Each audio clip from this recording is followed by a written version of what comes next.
Well, thank you everyone for joining us for the latest Miller Knoll Insight series online. A little bit of housekeeping. All questions will be handled via the chat box.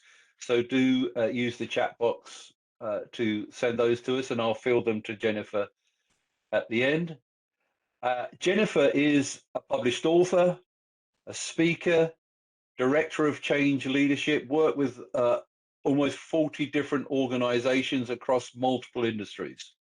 Also a non-executive board member of the Association of Change Management Professionals in the UK chapter. Now, I mentioned she's an author. She wrote a book called Leading People in Change, and today's subject is change management. And some of you lucky attendees this morning will receive a copy of that book. We'll do a draw after the event.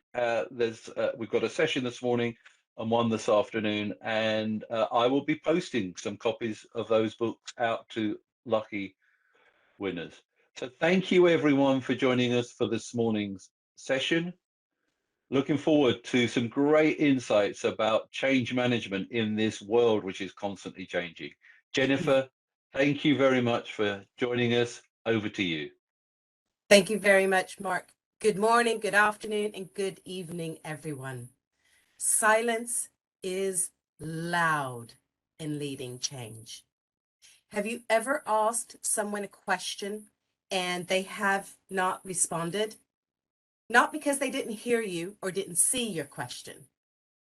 The response they are then giving you speaks volumes in leading change.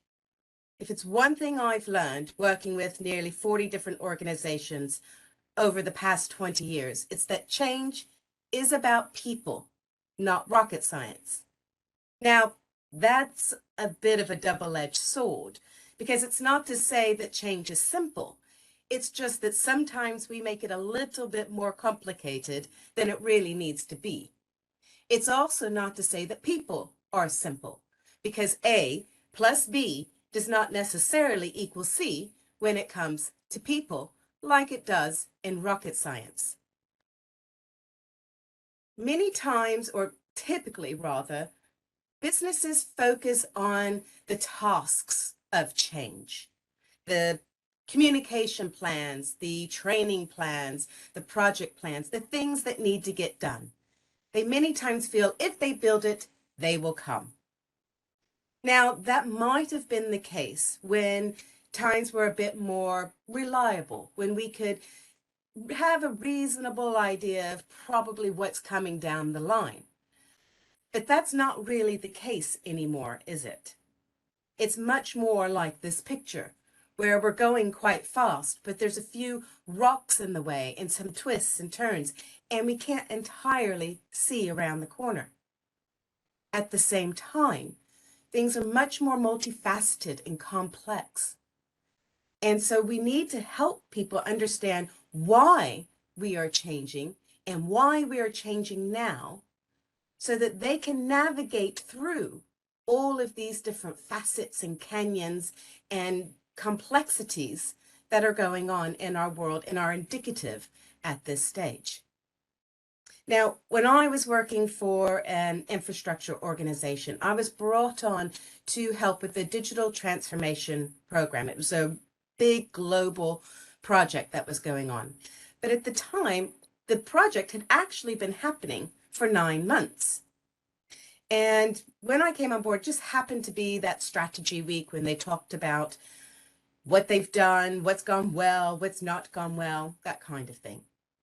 And after a couple of days of listening to this and hearing a lot of the guys talk about their frustrations that people weren't actually doing a lot of the new things that they had been created, I sat there and said, I need to ask a question. And they said, oh, right, okay. I said, why are you doing this? I mean, it all sounds great, but why are you doing it? They looked at me and they started to talk about the efficiencies and effectiveness and giving what I would call the management spiel. And I said, that all sounds great, but why? Why should I care about this? Why should my avatar, Marie in Brazil, care? What's the point? And that's when the penny really dropped for them. And they realized They hadn't communicated the whole purpose of the change in the sense of the people side of things, looking at it from their perspectives. There's a McKinsey report that states that back in 1958, 60% of the organizations that were listed on the S&P had a lifespan of 60 years. Now, that is 12 years. At the same time, they stated that in 2027, which is now, believe it or not, less than 5 years away, 75% of the organizations currently listed are no longer going to exist. Now, that's a startling statistic in my book, because that means that organizations need to transform and change, or they're going to die. They're no longer going to exist. On top of that, we've got technology development as a huge disruptor across the entire globe, and that's happening in our organizations, obviously, as well as in our lives. And the expectations that technology is going to continue moving at such a fast rate continues. And in many ways, we actually expect it not only to go at a really fast rate, but sometimes we want it to go even faster than it actually is. Can you imagine when we were in the pandemic and we were all in lockdown, actually trying to connect with your family, your friends, your colleagues, do work without technology? It would have been really difficult, and we would have experienced a much different lockdowns than we did. And as hard as they were without technology, they would have been even harder. At the same time, one of the big priorities that is coming down the line, if it's not already there with organizations, is adopting the UN sustainability goals. And it's not just from an organization arena where we're looking at this. We as a society are also taking a look at this and trying to see how we can make things better. And that's a lot to take on board, because that means that in order to do these things, we can't just look at ourselves and how we do things as individuals, but we've got to look at how we operate. And that means looking at our supply chains, the businesses to business connections, the business to suppliers. All of that has an impact. And we have to take a look at that so that we can actually look at how we adopt these different sustainability goals as we go on. And they are a big priority for us.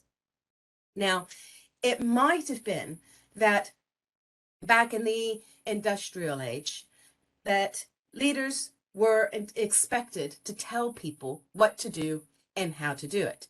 It was quite imperative from a safety perspective, but it was also something that was expected from people. We expected people to tell us what to do and how to do it in that day and age.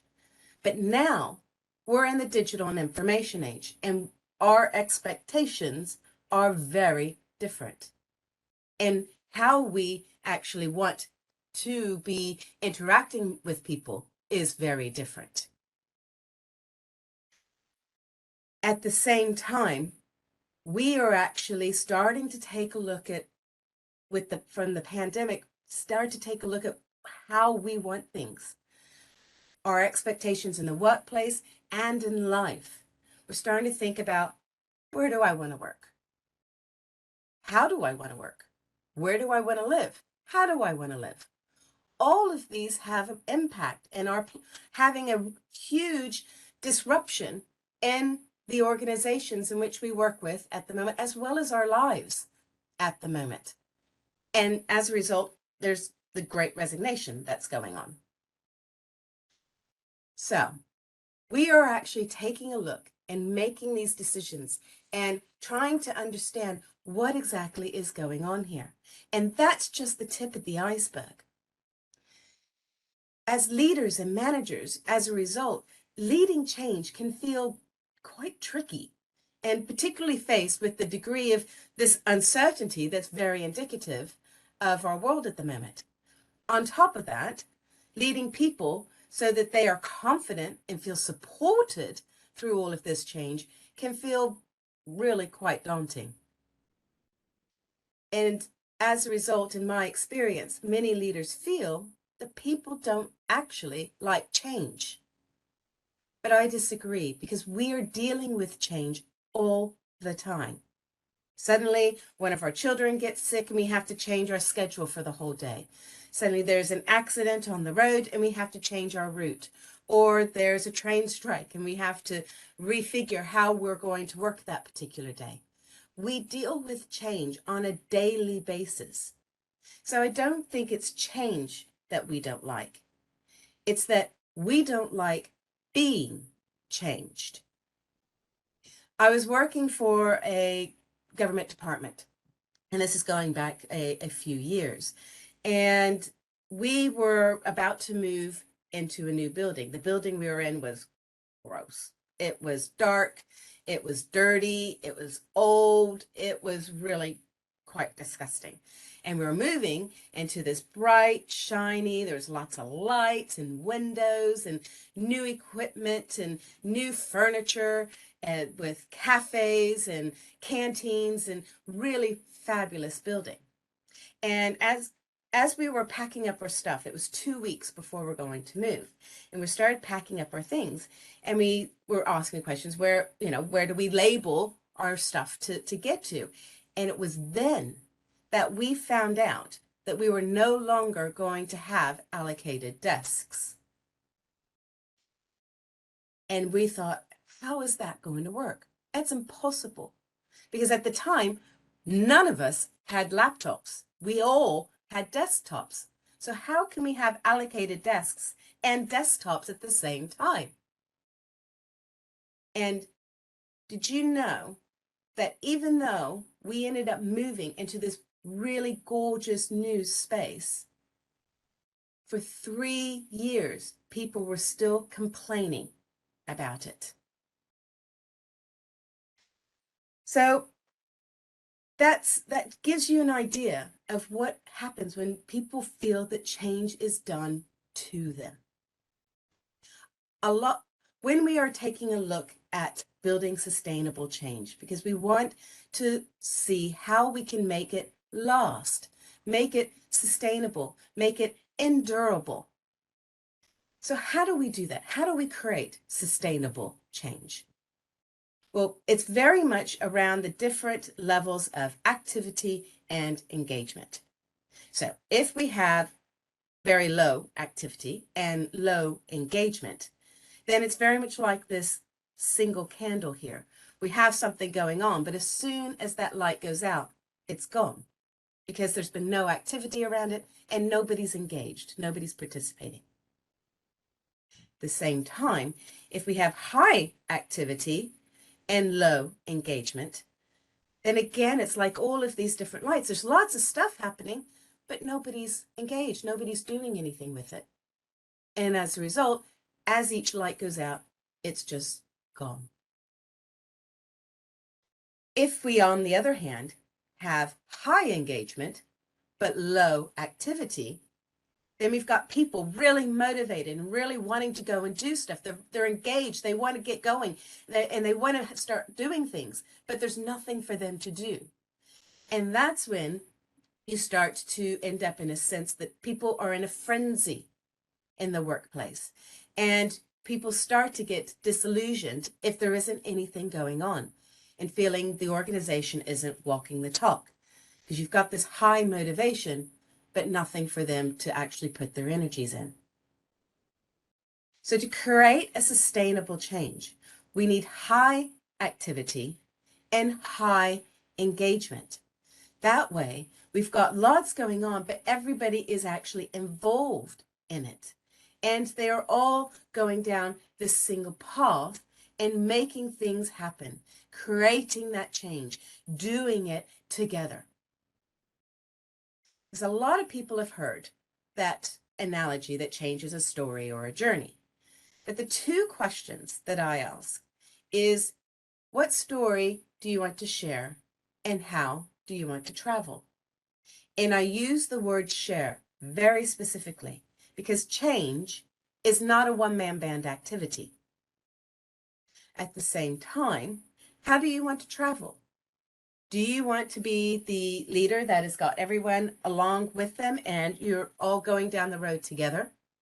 Or do you want to be the one that is about 50 paces ahead and you're using your energies and motivations to keep everybody coming along?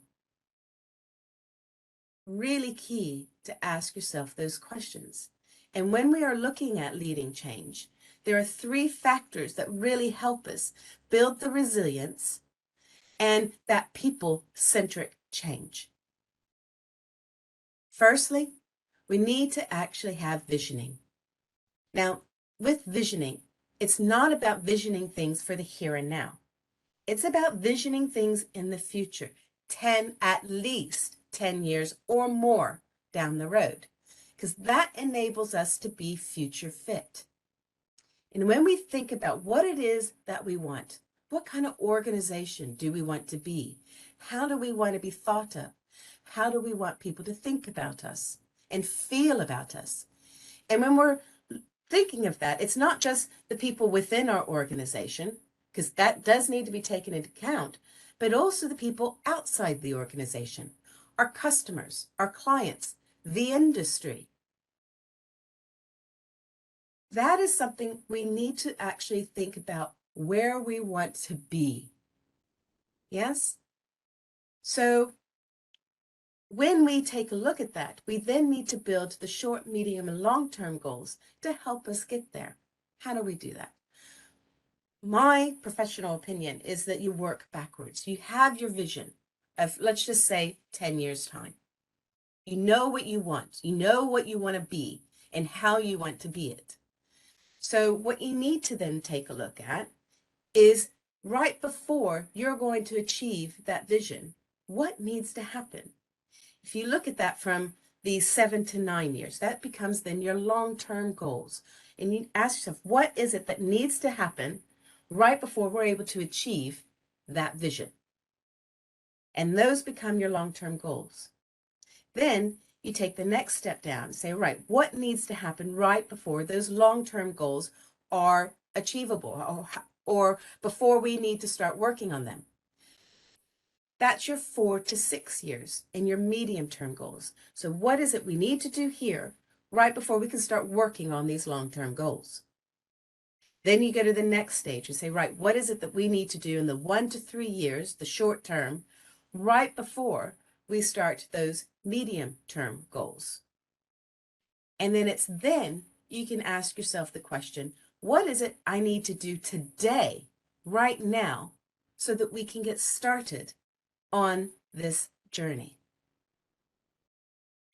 The second area needed to factor in regards to having building resilience and people-centric change is using a holistic approach. Now, a holistic approach is about taking a look at the internal and the external factors that influence change, followed by the A-B change model. So what are those external factors? We need to take a look at the politics that are going on outside of our organizations. What is happening around us? Is there a war happening? Is there a change in government that then has a change from a legislation perspective? What's happening economically for us? What's going on? In the UK and Europe, we're going through lots of energy crises at the moment, and that has an impact on how much cash people have to spend on other things like going to the restaurant, meeting up with friends, and so on and so forth. We are taking a look at the different things for us as a society, as we talked about earlier, starting to make different decisions as to how we want to live. The technology disruptors we've already discussed, the legislation changes that come along, and then, of course, there's the environment. But it's not just the sustainability goals that we're looking at when it comes to the environment. It's also looking at the environment around us. Are we in a market that's contracting? Are we expanding? What is actually going on? All of that has an impact on our organizational changes because it has an impact on people. How we're feeling, how we're thinking, how confident we feel, where we are at as a society and as individuals within an organization. And that has a play and a role within the change. We also need to take a look at the internal influencing factors. Using an organizational development model, we start to ask ourselves, what are the systems and the processes that we've got? Are they going to help us, or are they going to hinder the actual change? Our teams, do we have people to actually deliver the change? Do they have the capacity to deliver the change? Or do we need to recruit? And if that's recruiting, do we need to recruit contractors or permanent staff? And who else do we need to have involved? We also need to take a look at the technology that we've got within the organization. Is that going to help us or hinder us? Do we need to get some new platforms, some different things in order to actually support the change? I was working for an organization when the pandemic happened, and they didn't actually have any collaboration tools. And that was a real hindrance, and they had to go quickly to try and find some collaboration tools that were digital in order to really help them through all of that time. Also, taking a look at the environment. Are we in a hybrid environment within our organization? Are we in a global environment? Or are we all located in one country or all located in one actual locale? City, building, whatever that may be. That environment will have a play as well, an influencing factor on the actual change. Now, when we take all of that information and we start to actually distill it, that helps us then define what is the type of change in which we are dealing. Remember, we've got our vision. We know where we're trying to get to, but what type of change has a big play in all of this in helping us decide how we're going to lead our people in change. So we need to look at those internal factors and external factors to really understand and unpick the type of change. Because once we've got that, the rest in the model's done for us. It then defines what leadership style we need to be demonstrating, what is the most important change agent skill, and what are the others in order of importance. Now, there's two pitfalls here that I can share with you. One is, if you focus on the least important skill in this particular change rather than the most important skill, I can promise you it's all going to go wrong. Absolutely, without a shadow of a doubt. At the same time, when you're using this model, it's really important to define the type of change first. I've seen multiple people in groups and organizations actually go, oh, that's the leadership style we need to do, so therefore that's the type of change. Not realizing that actually they're probably just picking the leadership style they feel the most comfortable with. And that's not necessarily what's appropriate for the change in which they're dealing with. So to use this well and correctly, you need to actually know what is the type of change, because it's the type of change that then defines how we need to lead, the style that we need to utilize, not the other way around. Lastly, we need to actually use an end person in mind approach. Now, what do I mean by that? I mean, we need to think about the person who is the furthest from the decision-making room. I many times use avatars called Sam and Norwich or Jane and Tay. We need to think about what it is that they're thinking. What are they feeling right now? And what could they be thinking and feeling and potentially perceiving the change when they find out about it? If we think about them, then we can start to understand where they are coming from.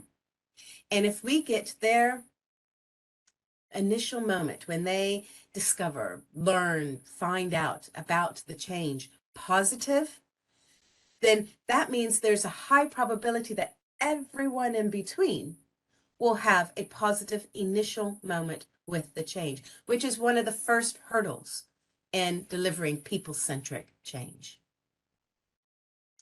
So just to kind of illustrate that, I was working for another organization, and we were going through a big digital transformation again that required new devices, new platforms, new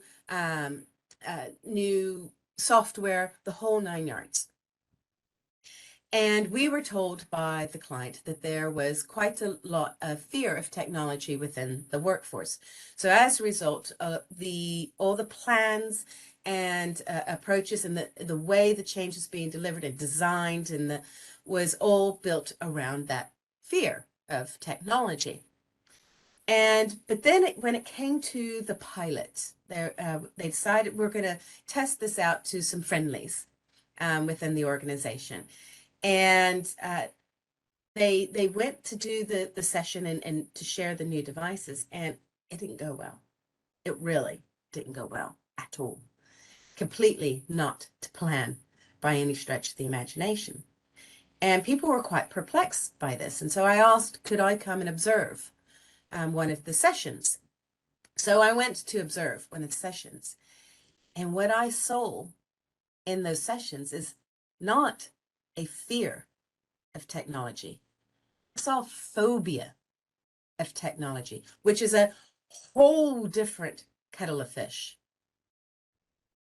And so I had to sit there and think, what is that all about? Because they were scared to even press the on button of these devices, much less then do anything else. So I had to think, how can one tackle a phobia? I started thinking, okay, do I have a phobia? Oh yeah, I do. Rats. I'm not going to go into the whole poltergeist reason as to why, but rest assured, I have a phobia of rats.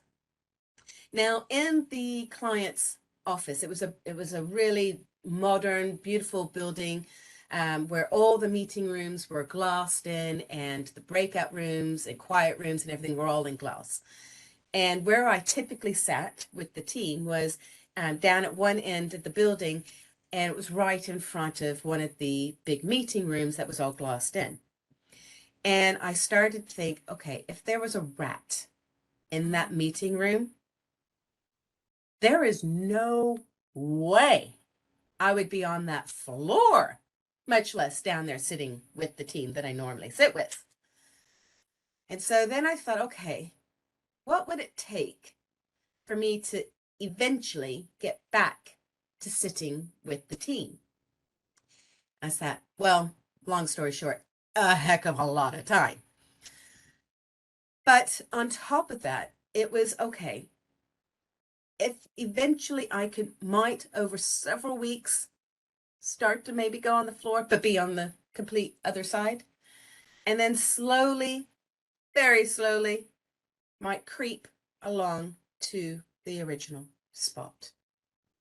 And I thought, that's exactly what people need with the phobia of technology. A great deal more time to get used to it. So then I started to work with the IT team and find out that there's actually a help desk person in all of the offices, not full time, but they've got an allocated spot because, of course, they've got to go and do all the technical things and fix devices and so on and so forth. So I said, all right, let's get one of the new devices and softwares and everything onto the IT help desk, their actual individual desk, with a dummy demo on the actual machine. And if they're not already in a high traffic zone area with their position of their desk, let's put them in one.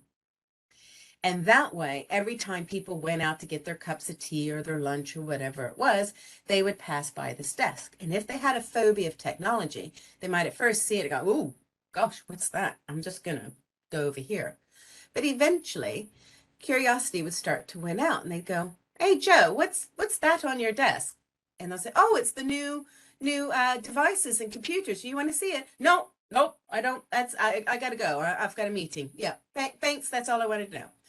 But eventually, they would start to get more curious about it and then probably ask Joe to show them the device. Come and take a look at it. Then they might say, oh, well, can you show me how it works, Joe? Oh, can I have a go? Over a matter of time. And that way, doing that meant that by the time the deployment came and the actual change started to happen for them, they not only knew what the change was, why they were changing, why they were changing now, they had an awareness and an understanding of what it was all about. And as a result, the deployments went much more smoother. And so that's why it's really critical to actually make sure you've got that vision. You understand the short, medium, long-term goals. You use those influencing factors with the holistic approach and the A/B change model, and really take into account that end person in mind approach, because those elements give us the adaptability and a flexibility as leaders and managers in helping people through the actual change. And then when we are taking a look at that, we can then just not just be surviving change, but we can also then thrive and grow. So when we are looking at that in person in mind, how do we put that into practice? What is that all about? Well, a lot of us talk about how resistance, oh, people are not going to like this, but they're going to be shouting, they're going to be this, that, and the other. And many managers and leaders, we get scared of change because we're afraid of the resistance. We're afraid of the emotion that change can spark. And what I'm here to say is that that's okay. It really is okay.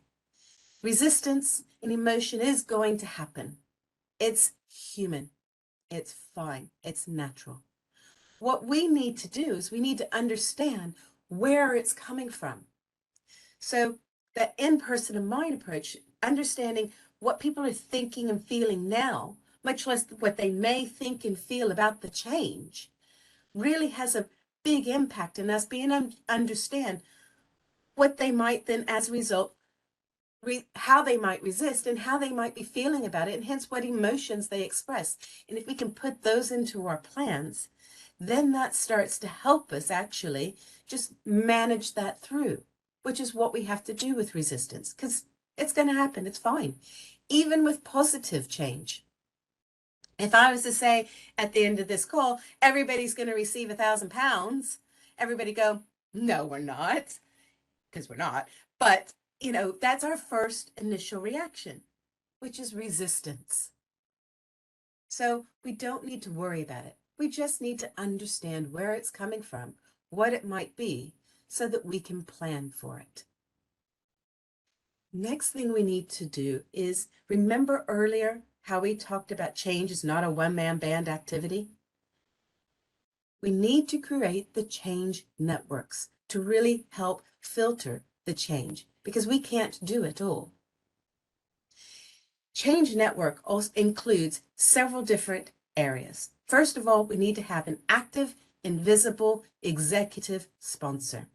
Now, in my opinion, and in my experience, is that if you've got a organizational transformation that touches all the different areas of an organization, that executive sponsor really needs to be the CEO and the MD, because that sets the priorities of the organization and means that then your senior leadership understand that that is something that they need to be supporting because it's a big priority of the organization.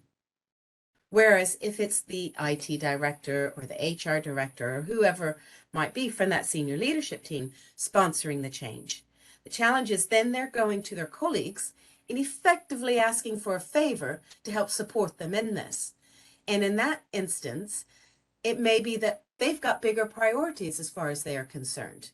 And yes, they might help and support, but it's not going to be their big priority. So resources will get allocated to other things rather than necessarily where you need it for the change.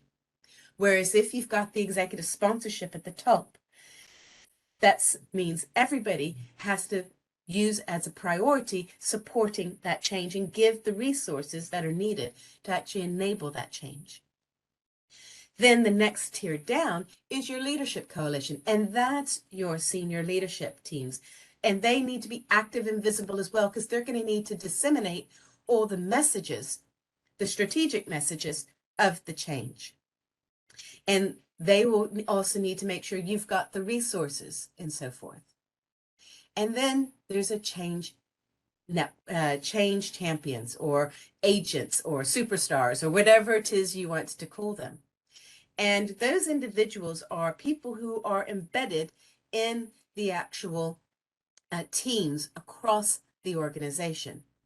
Now, there's a couple of elements where these people are really quite key, and there's a couple of attributes that are critical, in my opinion. One is, first of all, they should not be the senior or middle managers, because they don't have the time. And you're going to need people's time to enable all of this. Two, they also shouldn't necessarily be the administration staff, because they may not have the influence of the team. The person you need as your champion or your agent, however, whatever you want to call them, is your influencers within the team. The people that people go to for information. Oh, I missed that in that meeting. I'll go and ask so-and-so, because they always know everything. There are those people across all organizations, and those are the individuals that you need as your change agents and change champions. Because ProSci has done the research, the statistics, and that they illustrate how if we're a CEO of a company, we are 48% likely to open it. That's just less than half to open that email.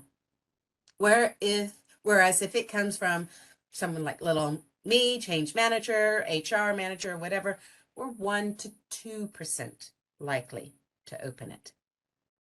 Whereas if it comes from someone who we work with on a daily basis, someone from our team or line manager, we are 69% likely to open it.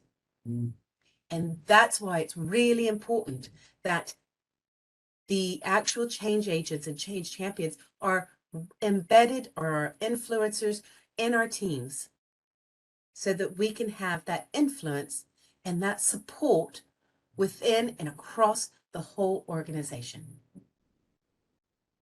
So, to recap, the 3 things you need to build resilience and people-centric change is visioning, but not just for now, for at least 10 years or more.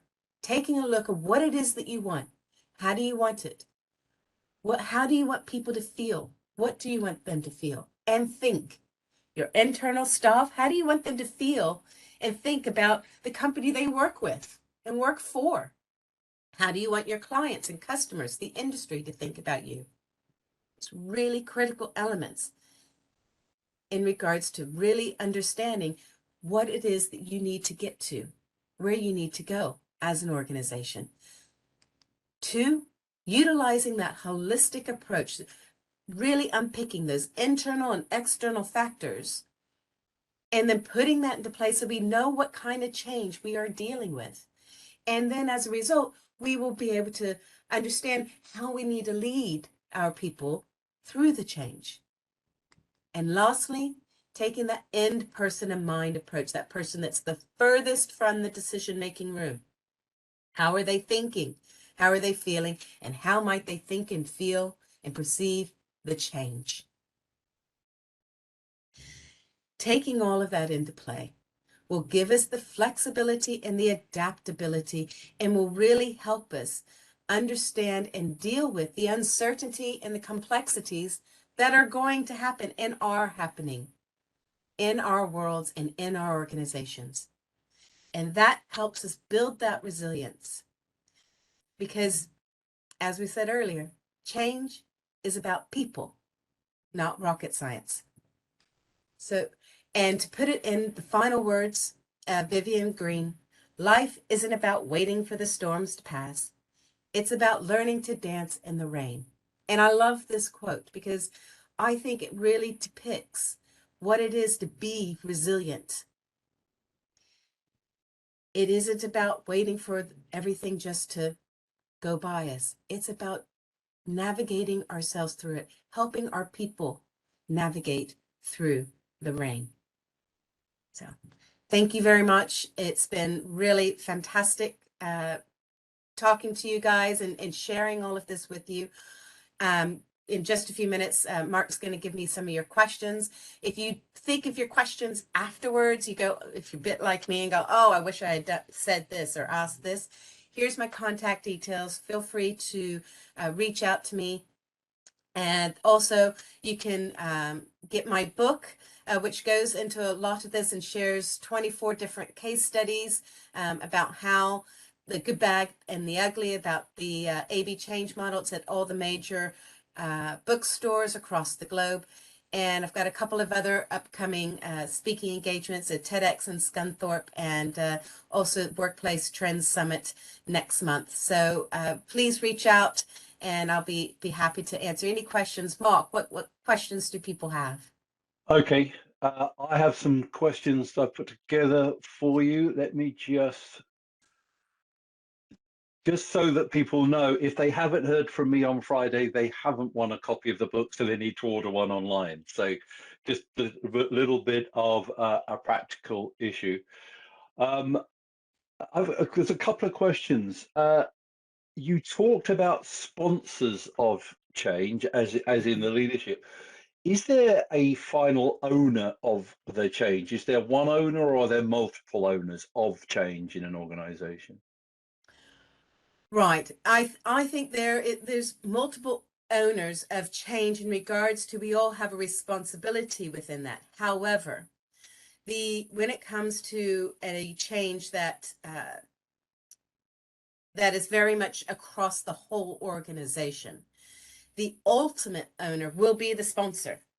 And they because that is all about them actually saying, as an organization, this is what we need to do and how we need to do it because. And that will then drive where the organization is going. So ultimately, it sits with them. But when it comes to the delivery of the change, there's multiple owners. Okay, in relating to that, are there tools that measure the effectiveness of the change process along the way? And after you think you've done the change, as it were, what tools do you use to measure the success of change? Oh, there's lots of tools, lots of tools.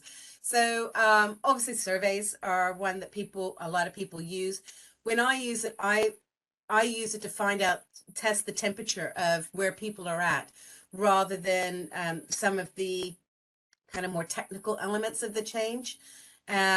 So I like to find out how people are feeling and thinking and where they're going and about just the way things are, the status quo. So then I can test that at the end as well. And usually I do the post survey 3 months after the change. So then I can get a really good understanding of how they are feeling about the new status quo from that perspective. So that's one area. Obviously, the other elements, depending on the type of change, you can look at capability assessments. So with digital transformations, a couple of organizations I've worked with wanted to test, are we actually increasing our digital capability within the organization, turning the dial in that? So we created digital capability assessment that really understand the changes that happened there. So that's the more technical side of it. There's also focus groups. I've done a lot of focus groups to see where they are at and where they want to go and happen. And that's the before and the after as well. So there's lots of different elements. It very much depends on what it is you're trying to measure, the type of change you're trying to do, and what are you looking to see at the end of the day? What is it that's going on now that you want to be different? And is there an ideal change timeline? I don't know. If a company's moving 2 years' time, does the change start now? Does it start 6 months before? Is there an ideal time? Can you do it too soon as well? Can you do it too soon? You can communicate it sometimes too soon. And you know that's because if you don't have all the answers to the questions, and you don't always have to have all the answers, but if you don't have a reasonable amount of where you're going, why you're going there, um, what the timelines are going to be that people need to be mindful of, then it's too soon from that standpoint. You need change involved because all of that's got to get worked out, but you don't want to communicate that out yet. So, from my perspective, it's never too soon to get change involved in programs. And in fact, you should have them involved, literally from the get-go when you're starting to think, oh, I think we need to do something different here. When you start to have that thought, you need change people on your side to help you through that. But the communication of it is got a different timeline from that perspective. And that's really quite key because so many people think, and in my opinion and in my experience, that change is communication, and it's not. The two are very separate. Okay, and let me ask you about the communication, because obviously we've seen the world of the last couple of years change in a lot. Mm. Is there greater power in physical communication versus virtual communication? Is it a partnership? I personally, it's not about whether it's physical or virtual in regards to the communication. It's about who it's coming from. Okay. That's what's really quite key. So if someone who I trust and respect is telling me something, whether that's on the phone or in a video or in person, I'm going to listen to it and I'm going to be interested. Whereas if it's someone who I'm really not that bothered with, or I don't know who they are, I'm like, okay, well, the chances of me listening to it aren't very big. Okay, thank you. You and I have worked quite closely with Nigel Osland, who often does talks and looks at personalities. Does personality play a part in how people absorb, accept change? Oh, definitely. I mean, personality has a huge impact on our behaviors. So how well we're going to listen or adopt or how receptive we are going to be to change, and also different types of change. Some change will be like, yeah, sure, fine, whatever. And other changes will we like, I'm not so sure about that one. So personality has a big play in it. At the same time, though, that is why we as when we are planning change, we need to understand where people are coming from and have more than one solution. We don't just send out one communication about something and that be inside, right? We're going to send an email out and everybody will see that. We know, all of us know that's not possible. We need to send, there needs to be emails, there needs to be newsletters. It needs to go into the different chat platforms. And some offices, we have posters. We'll have news reels going on. We'll have videos. We'll use the intranet, et cetera, et cetera, et cetera. Because we all take on information differently in a different pace, in different ways, and we will have different preferences in how we want to take on that information. So yes, definitely personalities have a play in it. And as a result, we need to factor that in regards to our plans and make sure that we are giving a variety of different uh, mechanisms, tactics, channels, and tools so that we are able to flex and manage everyone and treat everybody as people rather than just a number. Okay, thank you. Marianne's asked a question. How do you make sure that people who join the organization during or after the change are brought into that program? One of the challenges, I think. Yeah, so the when it comes to new people when they come on board, if the change has already happened, chances are they're going to see that as already the status quo. So they're not going to know what the previous status quo is. So that that makes it quite simple in the sense of, they're not going to know what it used to be. They're just going to see that as that's the way it is. Now, obviously, if you're in the middle of a change, or you feel there's something particular you need to promote that change, then that's all becomes part of their onboarding process and their induction that they go through when they come on board. And letting them know where things are at. This is who we are. This is what we're about as an organization, and this is how we do things. That's part of all of our inductions and onboarding programs. If we're in the middle of a change as we're going through it, we share that with them. People are just people. We tell them, right, we're in the middle of this change. We were in this space. We've recognized this is where we need to go. We're in the middle of doing that now. That means blah, blah, blah, blah, blah. And this is how it will affect you.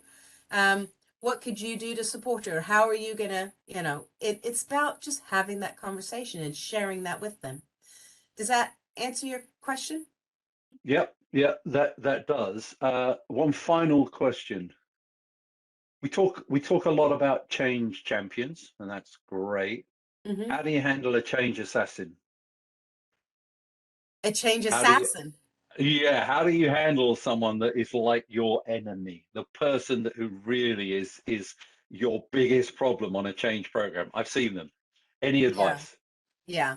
So and there's lots of different ways to deal with that change assassin. And way I've dealt with it is I'll many times use peer pressure. And when peer pressure, I just call them out on it. And so there was a particular individual on a couple of chains I've done. So if I was working in the bank, I'll share that one. And this particular change assassin was very much just doing everything they could to throw the torpedoes at us. And so I thought, all right, that's fine.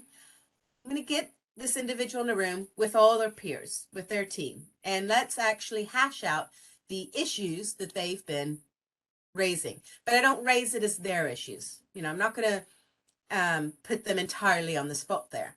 I'm going to pull them together, say, right, just want to unpick what's going on for you guys. Let's look at how this is going to, what are the positives? What are the negatives? What are the, it doesn't really matters, that kind of thing. Have those exercises. And so when everybody then starts to answer those questions, and this particular individual kept saying, well, this, and there's this problem, and this problem, and this problem, I decided, I decided to not answer the question for them.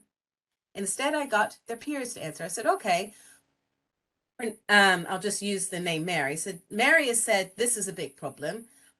What do the rest of you guys think? Is that a big problem, or is this a really big issue that needs to be dealt with?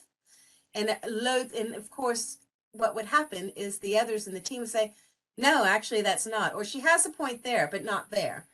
And I said, and so and if there is a point, so how can we work around it? And then I get them coming up with the solutions and working it out. And they end up coming up with the answers so that when she leaves the room, the power of throwing the torpedoes and being the assassin is completely gone. Jennifer, thank you very much for a great session. Really, really enjoyed that. I put a couple of links in the chat. As you leave today, you'll be taken to our website, which is the SurveyMonkey, just your feedback for today's event. There will be a follow-up email with lots of links, and a few of you will get the magic email, which will say you've won a book as well. And we'll do that draw a little later today. So thank you everyone for joining us. Do join us for our next webinars. Our next speaker next month is Dr. Sally Augustine, looking at neurodiversity in the workplace. Jennifer, a great big thank you for a fantastic session. Looking forward to the one this afternoon as well. So thank you very much. Thanks everyone. And your applause comes in the form of thank you notes in the chat box. Great. Thank you very much, Mark. I really appreciate the opportunity that you've given me, and it was really lovely to talk to you guys today. If you have any other questions, just shout out, and yeah, Thank you very much. It was fun. Great. Thank you, everyone. Enjoy the rest of your day. Thank you.